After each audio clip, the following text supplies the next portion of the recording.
கொடுத்துட்டு இருக்கோம்.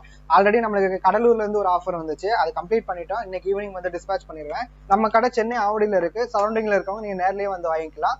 இந்த ஆஃபரை மிஸ் பண்ணிடுறாங்க. ஸ்கிரீன்ல தெரியல நம்பருக்கு கான்டாக்ட் பண்ணிக்கலாம். பாக்கியாவோட ஆக்டிங் பிடிக்கும்னு சொல்றவங்க வீடியோக்கு லைக் பண்ணி தருவீங்க. இனி வரக்கூடிய எபிசோட வந்து பாத்தீங்கன்னா ஸோ நம்ம செலியன் அதுக்கப்புறமா ஜெனி இவங்க எல்லாருமே வந்துட்டு பாக்கியா வந்து திட்டிட்டு இருக்காங்க. என்ன அப்படின்னா ஸோ எழிலோட ஃபங்க்ஷனுக்கு வந்துட்டு அவங்க வராமல் இருந்துட்டாங்களே, ஸோ அவங்க வந்துட்டு ஒரு பெரிய அச்சீவ்மெண்ட் வந்துட்டு பண்ணியிருந்திருக்கான். ஸோ இந்த டைம்ல வந்துட்டு கூட அவங்க வராமல் இருந்தாங்க அப்படின்னா அவங்களுக்கு உண்மையாகவே வந்துட்டு பாசம் இல்லை அப்படின்ற மாதிரிலாம் வந்துட்டு பேச ஆரம்பிச்சிட்டாங்க.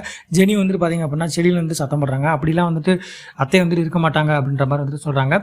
ஸோ இன்னொரு பக்கம் வந்துட்டு பார்த்தீங்க அப்படின்னா நம்ம கோபி வந்துட்டு எப்படியாச்சும் பாக்கியாவை அப்படியாச்சும் ஜெயிலில் வந்துட்டு தள்ளிடணும், ஸோ அவளை வந்துட்டு பிஸ்னஸை க்ளோஸ் பண்ண வச்சிடணும் அப்படின்ற மாதிரி வந்துட்டு செஃப்பை வந்துட்டு ஏவி விட்டு ட்ரை பண்ணுறாரு. பட் செஃப்பை வந்துட்டு மாட்டிக்கிறாரு. மாட்டினது வந்துட்டு பார்த்தீங்க அப்படின்னா பாக்கியாவுக்கு வந்துட்டு தெரிஞ்சிருது. பாக்கியா வந்துட்டு பார்த்தீங்க அப்படின்னா டேரெக்டாக வந்துட்டு கோபியோட வீட்டுக்கு வந்துட்டு போயிடுறாங்க. போனதுக்கப்புறமா கமலா வந்துட்டு வெளியில் போ அப்படின்ற மாதிரி சொல்கிறாங்க.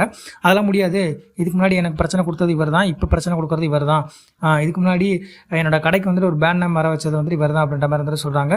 ஸோ இந்த வாட்டி வந்துட்டு பார்த்தீங்கன்னா பிரச்சனை மாட்டினதுனால பாக்கியா வந்துட்டு சும்மா விட மாட்டேன்னு சொல்கிறாங்க. உங்களோட கருத்துக்கள் எதுவாக இருந்தாலும் மறக்காமல் கன்பாக சொல்லுவீங்க.